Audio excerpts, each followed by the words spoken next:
Hello everybody, j'espère que vous allez bien. On est lundi, vous savez ce que ça veut dire. Pas les gaufres de la semaine, plot twist. Aujourd'hui, on fait un épisode sur un album, guys. Enfin, it's been a while. La dernière fois, c'était sur Tal, enfin Talula du coup, parce qu'elle a changé de prénom, sur ces deux projets, The Evolution of Talula, partie 1 et partie 2. Et là, aujourd'hui, on va parler de Take a Look d'Irma Thomas. Enfin, je vous ai tellement parlé de cet album que je pense qu'il était temps d'en faire un épisode complet dessus. Parce que pour moi, Take a Look, c'est un album qui se place juste en dessous de Beyoncé. Vous voyez, il y a Renaissance, il y a Take a Look, et après, genre, il y a Lemonade. Vous voyez, il est entre les deux. Il est cerné par Beyoncé. Un disque qui est sorti en 1966 et pourtant qui aborde vraiment des sujets si intemporels et qui nous frappe encore aujourd'hui. Je dis frapper en mode violent, non, non. Frapper émotionnellement. Voilà, et aujourd'hui j'avais envie qu'on se pose, qu'on prenne une pause en fait, mon autre podcast. N'hésitez pas à aller jeter un petit coup d'œil. Je vais bientôt revenir sur cette plateforme parce qu'il était temps. Ça fait 6 mois que j'ai pas posté d'épisode, mais anyway, it's not the subject. Qu'on prenne le temps du coup de parler de cet épisode, enfin de cet album, qu'on comprenne d'où il vient, mais aussi comment il a été fait et pourquoi il touche encore autant et pourquoi il me touche autant cet album, tout simplement. Donc c'est parti pour découvrir l'album Take a Look de Irma Thomas. Ladies and gentlemen, Miss Irma Thomas. When was the first time you ever sang? Well, the very first time I ever sung was I was about 5 or 6 years old. That's Where? when I recognized I had a voice. In church. In New Orleans? Yes, in New Orleans.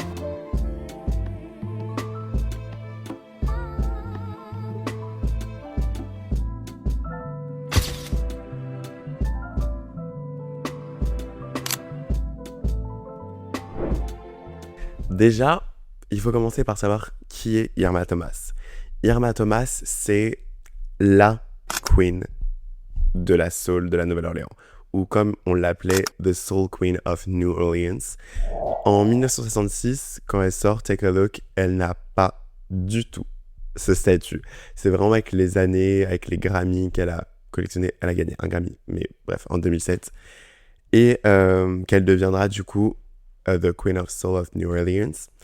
Mais en fait, avant Take a Look, elle avait sorti qu'un seul projet qui était Someone Would Care, qu'elle a sorti en 1964, donc 2 ans avant Take a Look. Un projet où il y a quand même pas mal de bangers, déjà le titre éponyme, où il y a aussi Another Woman's Man, qui est une de mes chansons préférées, Time Is On My Side, ou encore I've Been There, qui sont des sons exceptionnels. À cette époque, elle est encore chez Imperial Records, un label qui ne sait pas trop quoi faire d'elle, on va pas se mentir. Elle a une voix incroyable, une présence folle et une sensibilité majestueuse. Genre vraiment majestueuse. Mais en fait, elle arrive dans une industrie qui est en fait déjà un petit peu saturée.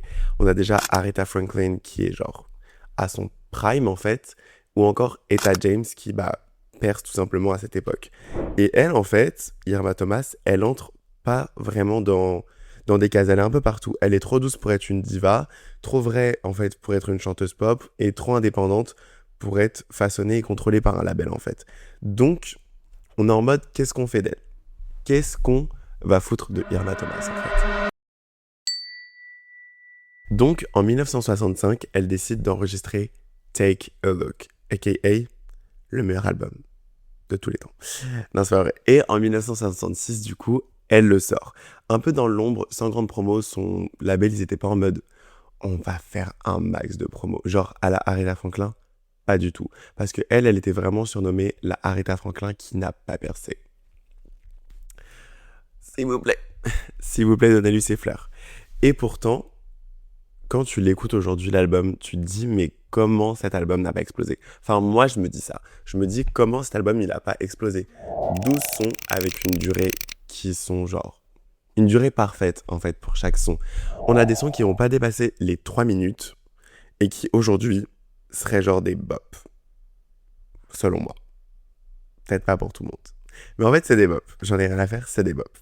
Et en fait, ce qui rend Take a Look si spécial, c'est vraiment l'équipe qui est derrière. Parce que, croyez-moi, il y avait une sacrée équipe derrière Take a Look. Déjà, on a Alan Toussaint.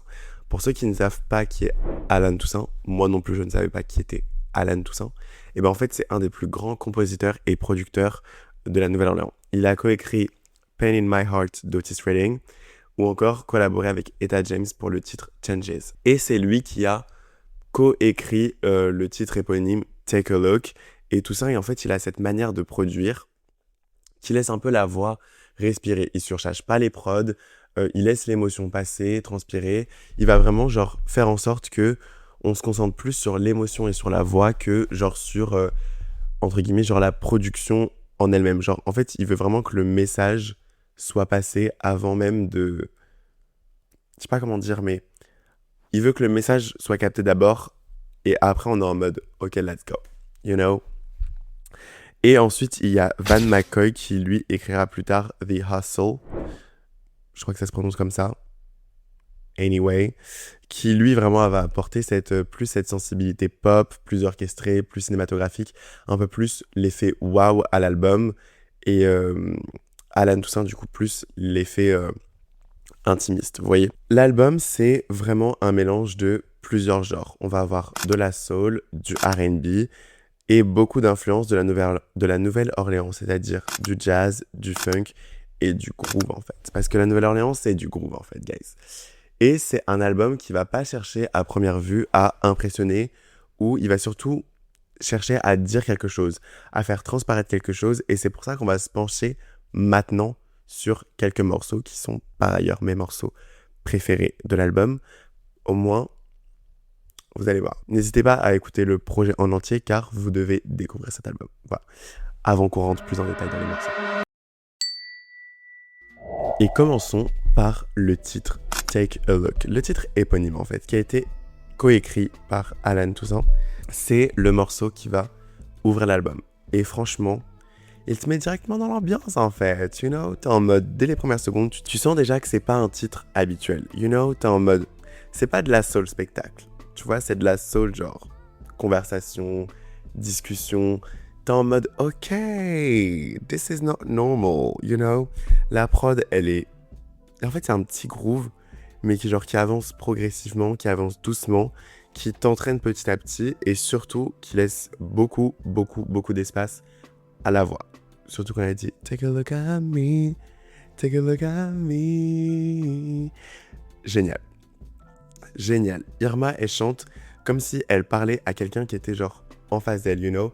C'est vraiment genre, il y a le mec et elle est en mode, écoute-moi bien. Take a look at this arm. En fait, c'est ceux qui vont être utilisés pour te faire un câlin, en fait. Et regarde, ces lèvres, c'est celles que je vais utiliser pour t'embrasser. Genre, tu vois, elle fait vraiment tout ça.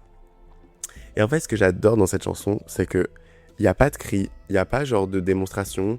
C'est juste une femme qui dit, en fait, regarde en fait, juste regarde-moi et écoute-moi en fait. Et ça c'est génial en fait. Et ce que j'adore aussi dans ce morceau, c'est la fluidité des paroles, mais aussi de sa position dans l'album. Genre je trouve que fallait que ça soit le premier son, ça pouvait pas être genre le son numéro 4 ou le son numéro 3 ou le son numéro 11, parce que genre vraiment fallait ouvrir l'album comme ça. Il n'avait pas le choix. Elle est là, elle supplie pas, elle ne dramatise pas, elle constate juste une situation, un fait. Et en fait, c'est une ouverture parfaite. Et moi, je pense que c'est pour ça que ça pose le ton. Et c'est pour ça que c'est le début du meilleur album de tous les temps. Non, je rigole. Mais c'est pour ça que elle pose en fait. Et c'est une femme qui va dire la vérité sans filtre. Croyez-moi, je peux vous dire que la suite, elle niaise pas. Elle niaise pas la go, ok? Donc, on passe au deuxième son qui est Anyone who knows what love is will understand. Et ça, c'est Irma Thomas, c'est la première chanson qu'elle a enregistrée. Anyone who knows what love is, ou la will love is, will understand. J'ai hyper mal à la gorge en fait. Et aujourd'hui, pratiquement tout le monde connaît ce morceau. Enfin, du moins, c'est un des morceaux d'Irma Thomas qui a le plus percé, notamment à Black Mirror. Moi, je crois que c'est comme ça que j'ai connu Irma Thomas. Non, moi, je l'ai connu, Irma Thomas, grâce à un TikTok, à un edit. Genre, random. Il y avait un edit sur une chanson et j'étais en mode, elle est géniale cette chanson. Go, je vais l'écouter. J'ai écouté tout l'album, j'adorais. Et c'était il y a très longtemps. Genre, je pense que c'était il y a 5-6 ans, un truc comme ça. Donc imaginez-vous que je pense que cet album, je le saigne depuis 5-6 ans. Voilà, anyway, that's another story. Et en fait, ce qui frappe, c'est vraiment genre la douceur de sa voix. Genre, elle chante comme quelqu'un qui, tu vois, qui a déjà vécu l'amour, qui connaît les conséquences, qui connaît les blessures, qui connaît les illusions. Bien sûr que oui. Et en fait, la chanson, elle repose sur juste une idée simple. Tout est dans le titre. Si t'as connu l'amour, tu comprendras. Si t'as pas connu, tu comprendras pas. Je n'ai pas connu l'amour. Voilà. Coup dur pour Lil. It's fine. Mais du coup, genre, en fait, en mode, genre, je comprends pas. Je vois ce qu'elle veut dire dans sa chanson, mais je suis en mode, il y a des fois, je suis en mode, je comprends pas. Je comprends pas pourquoi aller jusque là, pourquoi faire tout ça, alors que on peut juste quitter l'homme, en fait. Non, je rigole. Et en fait, ce qui rend cette chanson universelle, c'est qu'il y a rien d'exagéré. Tout est genre intemporel, c'est presque murmuré, c'est comme une confession. Et genre, musicalement, c'est hyper simple. Genre, c'est vraiment genre des cordes légères, un tempo lent, un orchestre genre qui laisse respirer chaque mot. Et en fait, un morceau qui cherche encore une fois pas à convaincre. Genre, je vais le chercher loin celui-là. Pas à convaincre en fait. Juste, on l'écoute et on est en mode She's right en fait. Elle a raison. En fait, c'est le meilleur morceau, un des meilleurs morceaux de l'album, s'il n'y avait pas le prochain titre qui est Teasing But You're Pleasing. Oh my god, là c'est encore du Alan. Et en fait, c'est le morceau qui change complètement l'énergie de l'album. Genre, c'est-à-dire que ce morceau, en fait, il est joueur, il est taquin, comme le titre l'indique en fait, Teasing But You're Pleasing en fait. Et en fait, moi, ce que j'adore déjà, c'est le rythme. On dirait une soirée entre potes où tu danses, tu cries, il y a des discussions. En fait, je l'adore. Le rythme, il est génial. Irma, elle montre une autre facette d'elle. Elle est en mode, ok, moins blessée, moins introspective, plus malicieuse, en fait. You know, elle a un peu le vice, un peu le vice. La production, c'est grave la Nouvelle-Orléans. Enfin, du moins, c'est typique de la Nouvelle-Orléans. C'est genre très funk, très genre soul, très sautillant, des cuivres de partout. Enfin, une ambiance limite live, on va pas se mentir. Écoutez cette chanson. Je sais pas si je pourrais mettre un extrait. Si je peux mettre un extrait, je le mets. Si je peux pas, je l'enlèverai. Mais c'est genre presque live, guys. C'est genre, on dirait du live. C'est un morceau qui rappelle que la soul, c'est pas forcément que de la douceur. C'est aussi du flirt, du sourire, de la complicité, en fait. Et Irma, elle le fait très bien. Elle ne va pas le surjouer, parce qu'elle n'est pas du tout comme ça, mais en fait, elle va nous le faire vivre. You know, quand elle dit « And when I turn my back, you're with another girl », en fait. Que quand je tourne mon dos, t'es avec une autre gadji, en fait. Girl, en fait. En fait, même tout ce son... En fait, même les paroles de ce son sont hyper simples. Dans le sens où, genre, tout le monde peut, genre, connecter aux lyrics. Genre, tu vois, t'es pas en mode « Ah non, c'est hyper complexe ». Tout le monde a déjà vécu cette situation où genre tu parles à quelqu'un, que le gars genre tu tournes ton dos, il parle à quelqu'un d'autre et après il revient vers toi. En fait, just fuck you en fait. You know, I'm gonna. Juste va te faire voir en fait. Exactement, genre va te faire. Donc c'est pour ça que en fait moi je peux pas. Prochaine chanson, Something You Never Get Used To. Et cette chanson, c'est ma deuxième préférée après Teasing But You're Pleasing. En fait, c'est le morceau du cœur brisé en fait. C'est le morceau du cœur brisé. Tout est dans le titre, en fait. C'est quelque chose dont on se remet pas forcément. Dans la chanson, elle est vraiment en mode... les photos qui autrefois me rendaient joyeuse, aujourd'hui me rendent triste. Cette chanson qu'on avait l'habitude d'écouter, qui aujourd'hui, encore une fois, me rend triste. En fait... Girl. C'est pas le cœur brisé en mode bruyant, dramatique. C'est le cœur brisé, tu vois, silencieux. Que tu vis, genre, intérieurement et que t'es en mode... qui te détruit à petit feu, you know.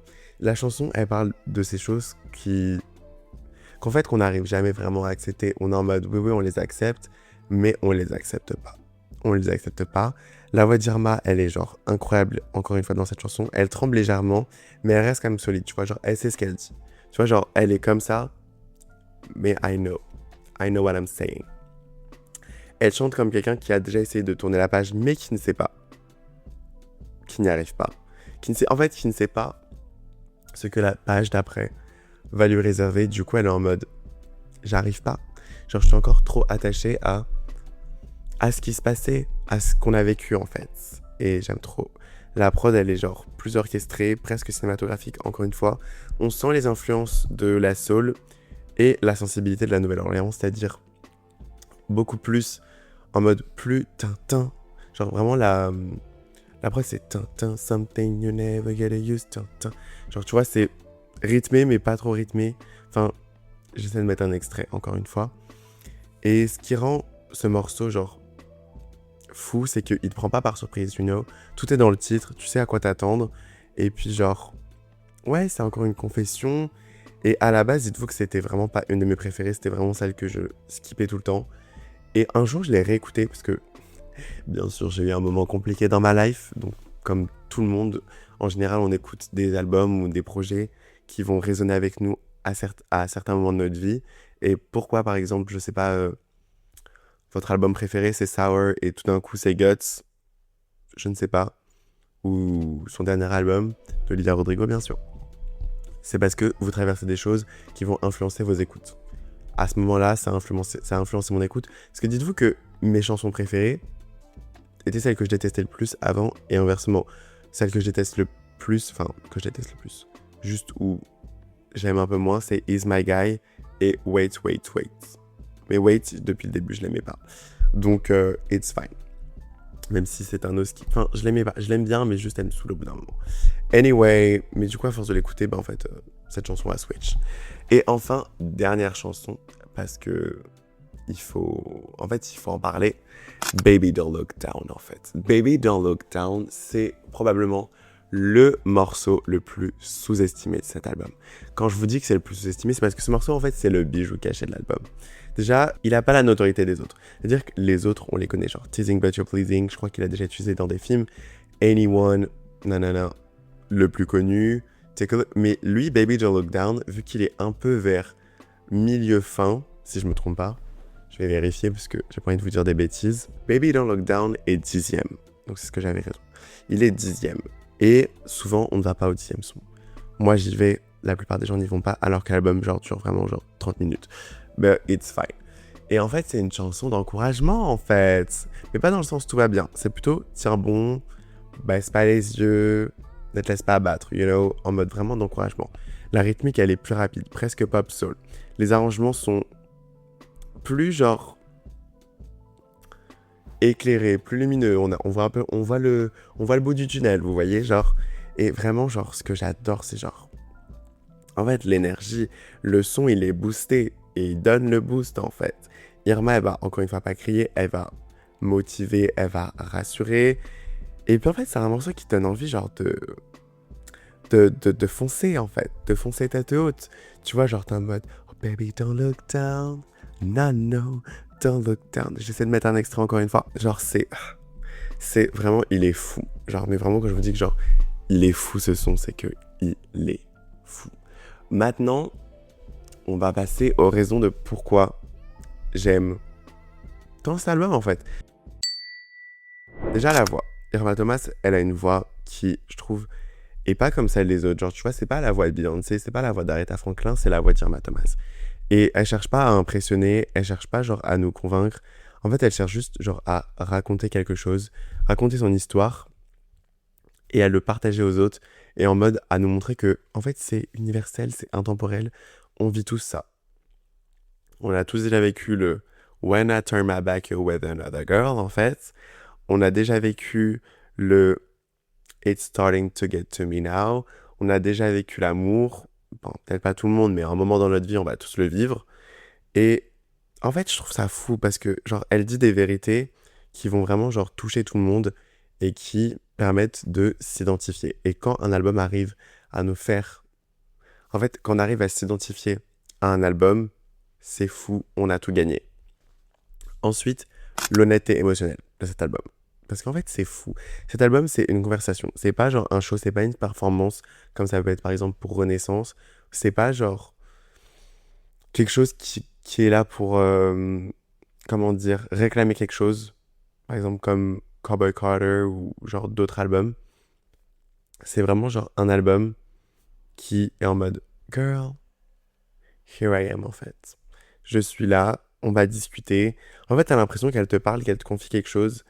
Et genre, moi, je me sens genre immergé dans l'album. Genre, quand je l'écoute, je suis en mode waouh. Et déjà, mon gros problème, c'est que quand j'écoute une chanson de l'album, j'écoute tout l'album. C'est-à-dire que je suis en mode ah, vas-y, je vais écouter Teasing But You're Pleasing, j'écoute tout l'album après. Ou du moins 4 5 sons. J'arrive pas à écouter genre juste un son de l'album comme ça, genre séparé. Genre, je suis en mode, j'ai l'impression d'enlever un bout de la conversation. Genre, j'ai l'impression que elle me dit pas tout. You know, elle me dit pas tout. Ensuite, troisième point, l'esthétique. En fait, l'esthétique de l'album, on se sent à la Nouvelle-Orléans. En fait, c'est partout. Cet album, il transpire la Nouvelle-Orléans. Les cuivres, les grooves, la chaleur. En fait, et le disque, il vit. You know, il transpire. Il transpire tout ça. Enfin, bah, le fait qu'il soit sous-estimé, en fait. Moi, j'aime trop les albums qui n'ont pas eu la lumière qu'ils méritaient. J'aime trop les albums où on est en mode ah non, ça c'était pas un album ouf. Girl, en fait. Girl. Après, je dis ça alors que mon album préféré c'est Renaissance. Mais je vous jure qu'il y a des albums, genre, qui n'ont vraiment, genre, pas mérité la lumière. Du genre, lui, il a pas mérité la lumière. Par exemple, Nina Simone, tout le monde va dire oh, mon album préféré c'est I Put a Spell on You. Pas du tout. Mon album préféré, moi, c'est Little Girl Blue, en fait. Son premier album, enfin, son deuxième album, qui est genre banger ultime. Qui d'ailleurs est sorti à peu près dans la même période. C'est lui, en fait, ou à la limite Baltimore. Mais c'est pas I Put a Spell on You. Genre, moi, c'est souvent les albums qui, ouais, qui, genre, plus vont transpirer l'émotionnel que le show, ou du moins l'album le plus connu. Irma Thomas, son album le plus connu, c'est pas du tout Take a Look, ça va être vraiment, pour le coup, Someone Would Care, ou à la limite, l'album qui a eu un Grammy, c'est After the Rain, que d'ailleurs je n'ai pas écouté en entier, et qu'il faudrait vraiment que je l'écoute, parce qu'il a eu un Grammy. Donc, voilà. En conclusion, Take a Look, c'est pas l'album parfait. Parce qu'en soi, genre, il est court, il est genre vieux. Enfin, quand je dis vieux, genre, enfin, si, il est vieux. Mais en fait, ça fait presque 70 ans. Non, c'est pas 70 ans quand même. 60 ans? Attendez. Ça fait 60 ans, guys. Ça fait 60 ans que cet album, il est sorti. Waouh, c'est 3 fois mon âge. C'est 3 fois mon âge, c'est fou. Et les paroles, en fait, elles restent juste simples, universelles, mais vraies. Et c'est pour ça qu'en fait, moi, ça me touche autant. Donc, pour le coup, si vous n'avez pas eu l'occasion d'écouter cet album, prenez 30 minutes. Écoutez cet album. Mettez-le du début à la fin. Pas en aléatoire. Même si, pour le coup, il n'y a pas vraiment un séquençage. Mais écoutez-le du début à la fin. De Take a Look à Wait, Wait, Wait. Et peut-être que vous allez le kiffer ou non, parce que c'est un album qui est quand même assez spécial, que tout le monde n'a pas forcément kiffé. Et puis, dites-moi, vous, c'est quoi votre album un petit peu niche que j'aimerais... En fait, moi, j'aimerais bien découvrir un peu vos albums niche. Quand je dis niche, ça peut être des albums très connus, par exemple. Je sais pas, pour vous, votre album niche, ça va être Red de Taylor Swift. I don't know. Ou peut-être, je ne sais pas, un album genre de The Marias. Who knows? Mais moi, j'aimerais bien le savoir. Sachez que c'est ok d'avoir des albums niches, et justement, faut avoir des albums niches et parfois pas les dévoiler. Personnellement, là, j'ai découvert un artiste, croyez-moi, j'ai pas voulu le dévoiler dans les groupes de la semaine, je compte bien le garder pour moi. Mais voilà, donc faites-moi découvrir vos albums, dites-moi vos albums, dites-moi ce que vous avez pensé de Take a Look, et puis je vous fais de gros bisous, puis je vous dis à bientôt pour un prochain épisode sur un album ou pour un groupe de la semaine, who knows, et puis je vous fais des gros bisous. Bisous!